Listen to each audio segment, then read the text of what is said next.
Welcome to the podcast From Stress to Success Blueprint. I'm your host, Lolita Guarin. And today is episode 147. So I decided I will address for 2 weeks the mistakes that, you may be doing it that is hindering your stress. And, it's not like I will start with the number one, the majority, but probably will. But I will touch on a lot of mistakes that even probably I make because it's impossible not to make mistakes. But and you know what? I'll tell you solutions because there's some that are very easy to do and doesn't take so much time or effort. And like I say, stress should not be so stressful to manage. So, okay, number one thing, mistake number one, and I think that's the biggest one of all. That's the only one that I can say that's the biggest one. It's avoiding self-care. Really, like not addressing the stress, not taking care of yourself. That's the number one mistake. And I mean, I get it. It really comes from the environment where our society, through generations and through hundreds of years, been telling us that, well, we need to sacrifice. We need to give ourselves to others, and we should neglect ourselves. And, you know, the martyrdom is oh so good for us because look at all those heroes that died for us and look all those mothers they gave all their lives for their children. I get it. This is definitely comes from the survival mindset where we better be in a group and we better take care of each other because well hence we will die. The same way as comes, when you're a child, you want to make sure that you please your parents and they love you because guess what? You're a baby. You cannot take care of yourself. You need to be cuddled and fed and taken care of. So naturally, our brain already will be doing something that is benefiting us because everything in your life right now, it's serving you. It is serving you. I have clients who come to me and they're like, oh, I'm stressed out, but now help me, all of this.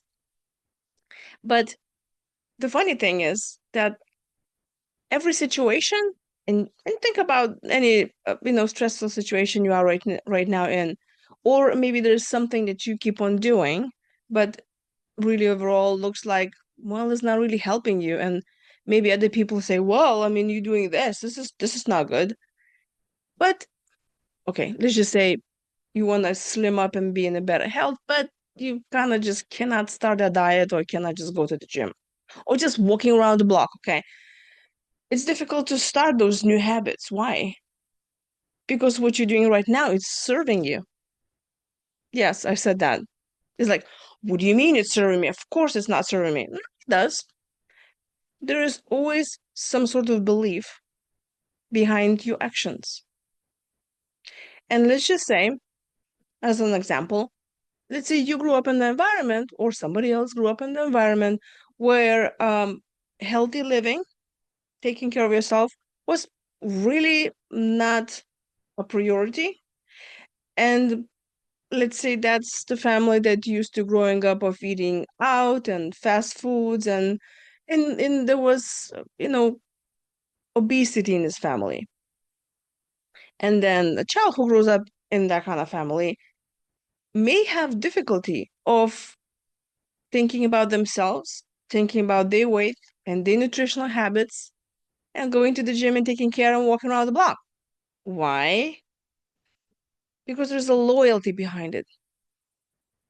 It really goes back to where you think you cannot do something different than your group does, or you will be expelled.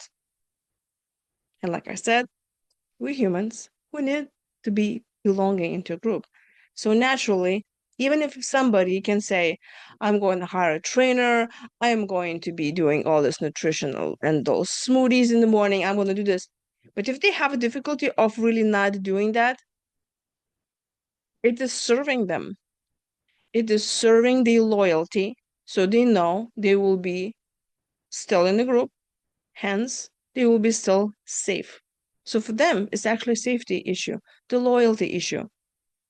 So, every time When I see someone that's struggling with something, I'm sending them love because a lot of things that we do are very, very painful. And as I say, in order to please, we're eager to kill ourselves in order to survive in the group and being accepted. So, yeah, number one mistake is not taking care of yourself.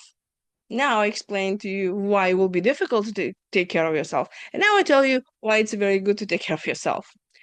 This is for all of those martyrs who think that they will give all their life for somebody else, they will take care of the business of their kids, of their parents, of everybody else, and then it's going to be a rewarding time. Maybe I don't know, maybe well they will die or something, or whatever. Maybe they finally will be accepted by society, and then they will be acknowledged, and they finally get that validation. That's another traumatic experience, obviously. That individual thinks they did not good enough the way they are.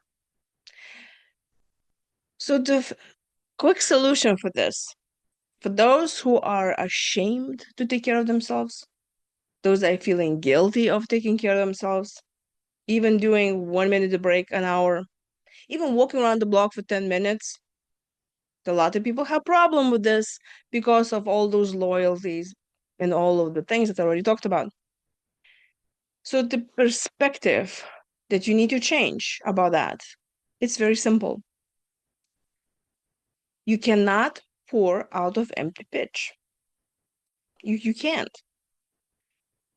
The difference is, imagine you are not taking care of yourself and you get sick. That's not how you want to show up for your family, your friends, and all that community that you're giving, isn't it? But on the other side, let's say you do take care of yourself.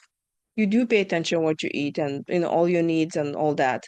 And then you not get sick.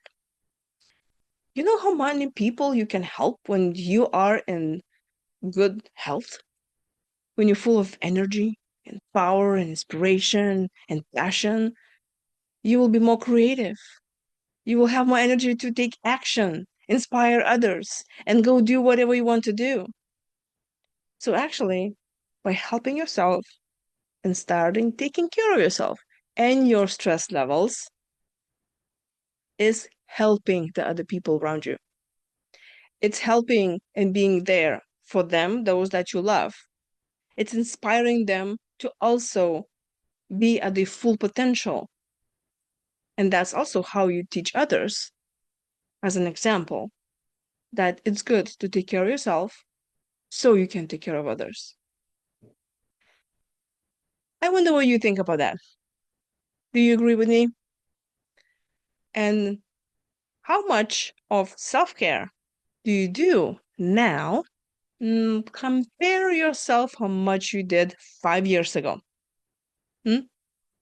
I'm very interested to hear what you have to say about that. And if you have any questions, I'll be very happy to answer. You're welcome to leave me a comment below. And if you find this video interesting, give me a thumbs up and send it to someone who maybe needs to hear it. I'm open for consultations and sessions and online programs and all the stuff I'm doing. You're welcome to go and check it out on my website, beamazingyou.com. And tomorrow I'll be talking another mistake that also could be easily changed and fixed, or maybe not. So I don't know. We'll see. I hope to see you there.